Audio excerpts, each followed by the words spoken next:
Hello friends, welcome to platinum classes. दोस्तों, आज के इस वीडियो में हम डिस्कस करेंगे औपचारिक पत्र यानी कि फॉर्मल लेटर।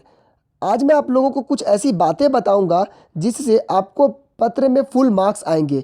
सिर्फ मैं आपको फॉर्मेट और लिखने का तरीका ही नहीं बताऊंगा, साथ ही साथ मैं बताऊंगा कि किन बातों को ध्यान रखिएगा जिससे कि आपके मार्क्स नहीं कटे और आपको फुल मार्क्स आ जाएंगे। तो चलिए वीडियो को स्टार्ट करते हैं।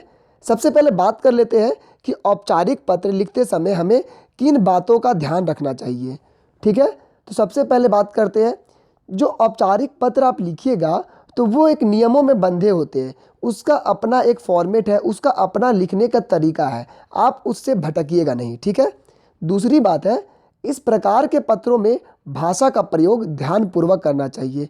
यानी कि आप जब लिख रहे हैं औपचारिक पत्र तो आपकी भाषा सहज होनी चाहिए, सरल होना चाहिए। यानी कि आप किसी बात को घुमा फिरा करके मत बताइए, बिल्कुल एकदम सटीक जो बात बताना चाहते हैं आप लिख दीजिए। तीसरी बात है, पत्र का आरंभ व अंत प्रभावशाली होना चाहिए। स्टार्टिंग और एंडिंग को थोड़ा सा इफेक्टिव बनाइए जिससे कि पढ़ने वाला को अच्छा लगे। फिर आते हैं, पत्र की भाषा सरल, लेख स्पष्ट एवं सुंदर होना चाहिए। आप किसी फॉर्मल लेटर को लिख रहे हैं तो बिल्कुल सरल शब्दों में जो आपको लिखना है सटीक बात को लिख दीजिए।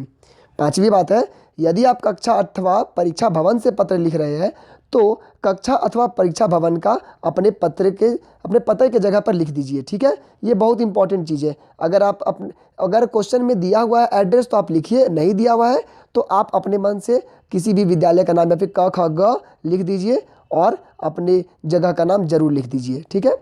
अब आते हैं, पत्र पृष्ठ के बाईं ओर से हाशिए यानी मार्जिन के साथ मिलाकर के लिखिए।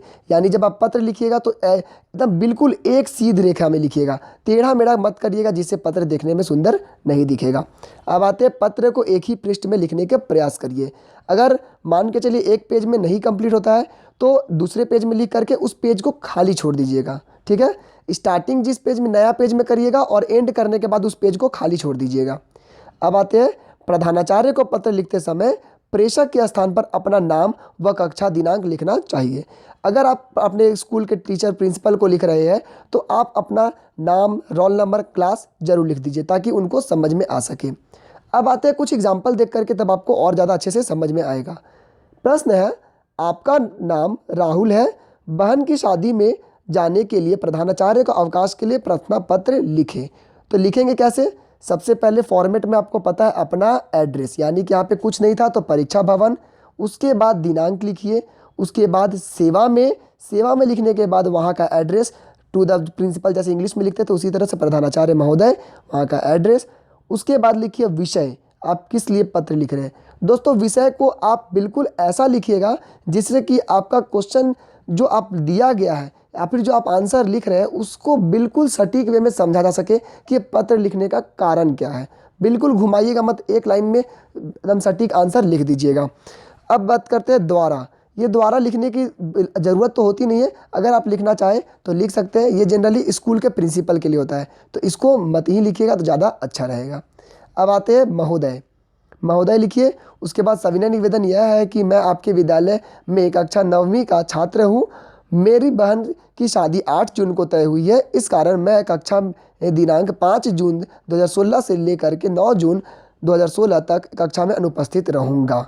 यहाँ पर देखिए, जब आपने पत्र लिखा तो बिल्कुल एक पैराग्राफ में ही देख सकते हैं कि सारी बातों को लिख दिए कि इस बहन की शादी भी है, इतना तारीख से इतना तारीख को मैं स्कूल में नहीं रहूँगा और इतनी तारीख को शादी है। यानी कि टीचर को पढ़ने में बस एक लाइन में समझ में आ जाएगा।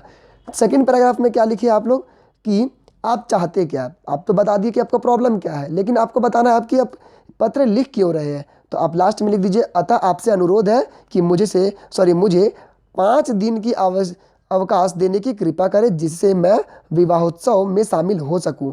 इसके लिए मैं आपका सदा आभारी रहूँगा। पत्र लिखने का कारण आप लास्ट में लिख दीजिए। फिर लास्ट में धन्यवाद, आपका आज्ञाकारी छात्र राहुल, कक्षा इस टाइप का अपना नाम लिख दीजिए। पत्र आपका हो जाता है कंप्लीट। बिल्कुल आपको फुल मार्क्स मिलेंगे। आपको प्रैक्टिस करने के लिए मैंने लिंक डिस्क्रिप्शन में दे चुका हूँ, वहाँ से डाउनलोड कर लीजिए। 1 2 4 5 पत्र जो है आप उसको देख लीजिए, आपको और भी अच्छा कॉन्फिडेंस आ जाएगा। दोस्तों साथ शेयर करिए और अगर वीडियो अच्छा लगा तो लाइक करिए, इससे हमें बहुत बड़ी मोटिवेशन मिलती है। आज के इस वीडियो में बस इतना ही। Thank you and have a nice day.